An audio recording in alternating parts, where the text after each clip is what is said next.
আলফা চুক্তিখন হিমন্ত বিশ্ব শৰ্মাই আসলে প্ৰস্তুত কৰি উলিওৱা 2024 চনৰ নিৰ্বাচন কেন্দ্ৰীয় এখন নিৰ্বাচনী ইস্তাহাৰ নিচিনাই লাগিছে। ইয়াতে অসমত 5 বছৰৰ কাৰণে 5,000 কোটি টকাৰ উন্নয়নমূলক প্ৰকল্পৰ কাৰণে তেওঁলোকে অনুদান আনিছে। আসলে আলফাই অসমত অনুদান আনিবৰ কাৰণে, অসমত বিনিয়োগ কৰিবৰ কাৰণে, উন্নয়নমূলক কাম কাজ কৰিবৰ কাৰণে তেওঁলোকৰ সহস্ৰ বিদ্ৰোহ হৈছিল নেকি? তেওঁলোকে যে এই মুহূৰ্তত আলফাৰ নেতাসকলে যে কৈছে যে বহুত ঐতিহাসিক চুক্তি এখন তেওঁলোকে কৰি উলিয়ালে, যাৰ কাৰণে অসম উন্নতিৰ পথত আগবাঢ়িব, এনেকুৱা ধৰণৰ কিছুমান কথা যে তেওঁলোকে প্ৰচাৰ কৰি আছে।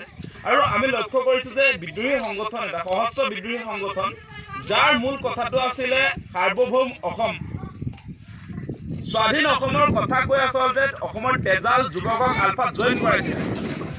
অসম ভাৰতৰ লগত থাকিলে কোনো কাৰণতে উন্নতি নহ'ব, তেনেকুৱা ধৰণৰ কথা কৈ আলফাত হাজাৰ হাজাৰ আচলতে আমাৰ তেজাল যুৱক জইন কৰাই, এনেকুৱা ধৰণৰ স্বপ্ন দেখুৱাই সোণৰ অসম বনাম বুলি কৈ আলফাত জইন কৰালে। আৰু এতিয়া তেওঁলোকে চুক্তি সম্পাদন কৰিছে কি 5 বছৰৰ কাৰণে আচলতে 5,000 কোটি টকাৰ উন্নয়নমূলক প্ৰকল্প, মানে উন্নয়নমূলক প্ৰকল্পৰ কাৰণে আচলতে তেওঁলোকে সংগ্ৰাম কৰিছিলে নেকি?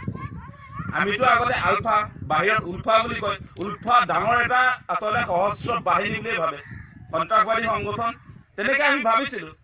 আৰু তেওঁলোকে চুক্তি কেতিয়া কৰিছে? এতিয়া চুক্তি কৰিলে হ'ব নেকি? মূল কথাটো এইটোৱে যে এই সংগঠনটোৰ এতিয়া আচলতে ক্লাবলৈ পৰিণত হৈ গ'ল, এটা যুৱ সংঘৰ নিচিনা।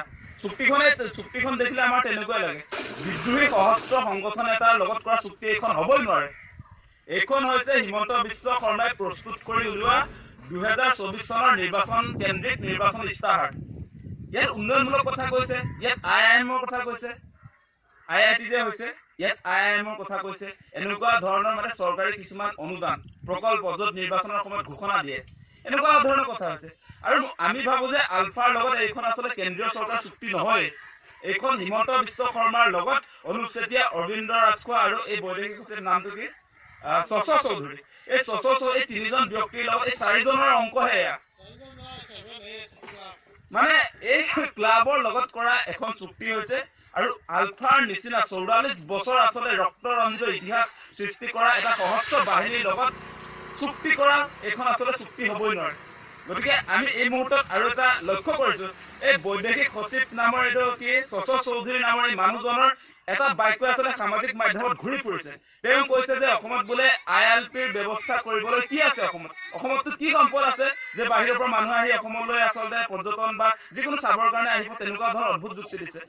আমি সকলোৱে জানো যে অসম হৈছে সম্পদশালী ৰাজ্য, আৰু স্বাধীনতাৰ সময়ত অসমত আচলতে ইমানেই সম্পদ আছিলে, আপোনালোকে জানে স্বাধীন হোৱাৰ পাছতহে আচলতে অসমৰ সম্পদবিলাক কেন্দ্ৰীয় চৰকাৰৰ হাতলৈ গুচি গ'ল। অসমত খাৰুৱা তেল আছে, ডিজেল পেট্ৰল আছে, অসমত কয়লা আছে, অসমত চূণশিল আছে, অসমত চাহপাত আছে, গোটেই বিশ্ববিখ্যাত কিছু সম্পদ আছে। তাৰ পাছতো এই মানুহজনে কয় যে অসমত সম্পদ নাই বুলি কয়।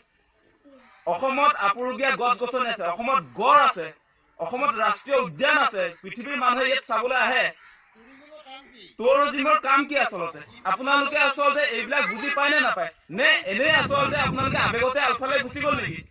সেই প্ৰশ্ন আমি এই শশ চৌধুৰী, অনুপ চেতিয়া আৰু অৰবিন্দ ৰাজখোৱাক আচলতে উত্থাপন কৰিছোঁ। আৰু তেওঁলোকে যিটো কথা কৈছে যে বাকী অসমৰ যিবিলাক আপোনালোকে নিশ্চয় দেখিছে, অসমৰ সম্পদক লৈ তেওঁলোকে যি ধৰণে আচলতে মানুহ বিভ্ৰান্ত কৰিছে। আৰু এই মুহূৰ্তত আমি জানো যে আমাৰ উত্তৰ পূৰ্বাঞ্চলৰ মিজোৰাম, অৰুণাচল প্ৰদেশ, নাগালেণ্ড, সেই 3খন ৰাজ্যত এই মুহূৰ্তত ILPৰ ব্যৱস্থা আছে, ইনাৰ লাইন পাৰ্মিটৰ ব্যৱস্থা আছে। আৰু তেওঁলোকতকৈও আচলতে অৰুণাচল প্ৰদেশ, মিজোৰাম আৰু নাগালেণ্ডতকৈ আমাৰ যথেষ্ট সম্পদ বেছি আছে।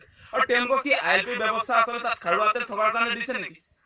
নে অৰুণাচল প্ৰদেশত চাহপাতৰ উৎপাদনৰ কাৰণে তাত ILPৰ ব্যৱস্থা আছে নেকি? আজি মিজোৰামত আমাৰ যিবিলাক অসমত সম্পদ আছে তাতকৈ কি সম্পদ বেছি আছে, সেই প্ৰশ্ন আমি আচলতে এই শশ চৌধুৰী নামৰ ব্যক্তিজনক আমি উত্থাপন কৰিছোঁ। এনেকুৱা ধৰণৰ অদ্ভুত কথা কৈ মানুহক কেতিয়াও বিভ্ৰান্ত নকৰিব। আপোনালোকে বুৰ্বক বনাব খুজিলেও অসমৰ কোনো মানুহ আচলতে বুৰ্বক নহয়, আৰু এনেকুৱা ধৰণৰ কথা কেতিয়াও নক'ব। আপোনালোকৰ যদি আপুনি বিচাৰি পোৱাই নাছিলে, আপোনালোকে এতিয়া অসম চুক্তিৰ 6 নং দফা কাৰ্যকৰী কৰিবৰ কাৰণে কিয় এই চুক্তিখনত আপোনালোকে আনিব নোৱাৰে? আপোনালোকে আপোনাৰ এই 6 জনগোষ্ঠীৰ জনজাতিকৰণৰ বিষয়টো কিয় আপোনালোকে এষ্টাব্লিছ কৰিব নোৱাৰিলে? আপোনালোকে ইনাৰ লাইন পাৰ্মিটৰ ব্যৱস্থা কৰিব নোৱাৰেতো নোৱাৰে। সংবিধানৰ 371 অনুচ্ছেদৰ ক যিটো ধাৰা আছে তাক কিয় আনিব নোৱাৰিলে? সম্পদৰ অধিকাৰ অসমত যি আছে সকলো অসম ৰাজ্য চৰকাৰে পাব।